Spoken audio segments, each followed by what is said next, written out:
We are still 24 hours from when Hurricane Florence is scheduled to make landfall on the East Coast.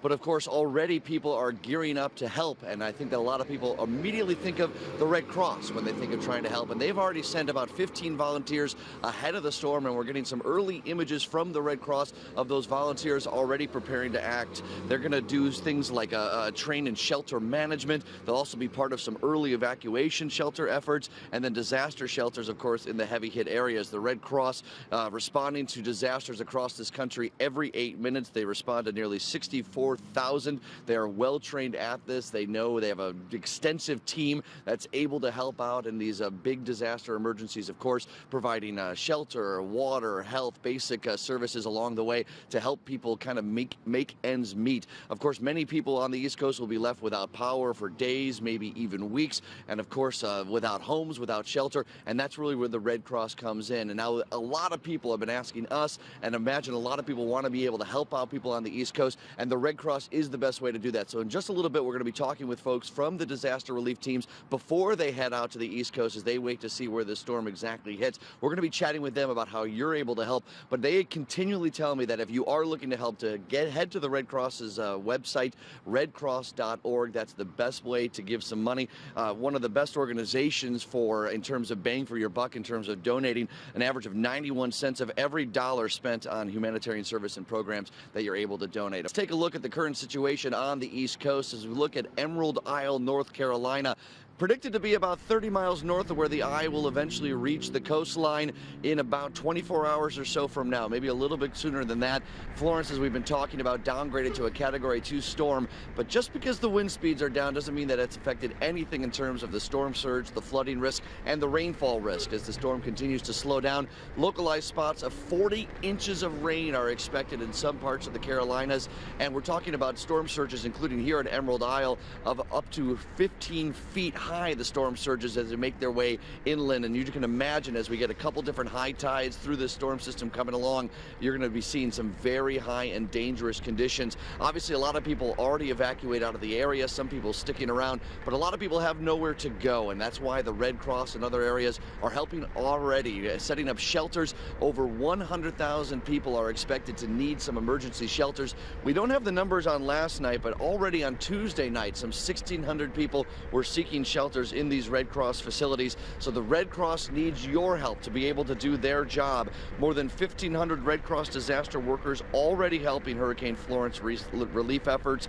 They've got workers, they've got vehicles, they've got equipment and relief supplies already moving into key areas earlier this week and through the rest of the weekend. Some 80 emergency response vehicles, more than 120 trailers of equipment and relief supplies have been deployed. But of course, this is not just an effort for the next 24, 48 hours. This will be a long-term effort that needs a lot of help. So the Red Cross asking for volunteers, of course, asking for finances. Anything you can do to give back would be essentially key, as well as giving blood. The Red Cross projecting that more than 1,445 blood and platelet donations will be canceled as Hurricane Florence moves across the area, which means that the void will be there for blood. And of course, that's one of the best ways that you can give help. So Red Cross able to help you find the nearest blood drives as well. They just need volunteers, they need finances, and everything and anything that you can do. Head to redcross.org for more information on what might be needed there. A little bit later on, we're going to be talking more about this storm. We're going to get some more updates in terms of from a meteorological standpoint about where this storm is and when it's going to be making landfall. But it is a very dangerous situation, but I know Chicagoans love to give back and love to help out, so certainly the Red Cross is one of the best outlets to be able to do that. And I'm here with Joy with the American Red Cross. Joy, thanks so much for having us here today. Thank you for coming. And we're in the disaster or the emergency operations center right now. So talk about what's happening. I know you guys have already sent some volunteers to the East Coast, but you're kind of waiting and seeing exactly what's needed. Walk us through the process of what happens when you guys respond to a hurricane situation. With a big hurricane response like this, it's important that volunteers from across the country come in and help. So I'm with our disaster team who's deploying a number of volunteers. We sent 20 in advance of the storm, but now, we got to wait. It's not safe to travel really for the next 24, 48 hours. And once the airport's open again, we will be sending more. I know that we are going to get a chance to look at some pictures from last year from Hurricane Harvey and some of the response that you guys gave. Walk us through what the Red Cross does when there are boots on the ground. Well, the Red Cross functions in a number of capacities. We're in the shelters. Right now, they're in evacuation shelters with people who needed to evacuate and need a place to stay. Some of those people, it may become, disaster in terms of how their property is if it's damaged, they can't live there, so then it becomes a disaster shelter, and it's a longer-term situation. We'll have nurses and disaster mental health people who help counsel. We'll have food. We'll help with medications, just a number of things. When you think about, when your house is in an emergency situation, the Red Cross is there. Well, that's what I love about the Red Cross. Isn't it just one element? It's very comprehensive. We see photos of pets. We see all sorts of things. You guys really try and tackle the whole problem. Or as much as you can, at least. Well, no one organization can do it alone. We work with communities, partners, and government agencies, but certainly we try to help as much as we can. A lot of times it's just a Red Cross hug that's there, for somebody who needs it most. All right, I'm going to go over here to Angie, because Angie, you're working hard. Angie, what is happening here today at the Red Cross? What are you guys mobilizing right now? We are working to get people on standby. As a number of people have already gone out, with the airports closing down, we're making sure that everybody is trained, ready to go, understands the deployment requirements, and are ready to head out when those airports open. I know people want to volunteer and they want to help with this hurricane, but of course it helps if they're trained ahead of time for the next one, and there will be a next one. Can people get trained now, and how do they get trained throughout the whole year? Absolutely. If you're a current volunteer, we are already working with you and appreciate all the efforts. For those new volunteers, if you go to redcross.org, fill out an application, and then we have online training, in-person training. We'll make sure that you are ready to go and are able to serve these clients. Redcross.org is a great place to go for more information on volunteering, but of course also if you can give financially, 91 cents out of every dollar that's donated goes directly to these sort of operations. That's a lot of ROI, or bang for your buck, for your donation, and like we were talking about, it's very comprehensive in the services they offer. We got the shelter map right up here. We got a lot of things happening right now in the Emergency Operations Center. But let's talk about giving blood too, because that's one way that people can really help out. Absolutely. A big storm like this forces the cancellation of many blood drives, so we need people across the country to donate blood to keep the blood supply up. The need for blood is constant, and we need people to come in, go to redcross.org, redcrossblood.org, and donate blood. All right, so when we're talking about what happens when you guys are preparing, what we're looking at a map here is of shelters in South Carolina and North Carolina that have been set up. Obviously, you guys aren't building shelters from scratch. You rely on local sorts of buildings and organizations to help you set up these shelters, right?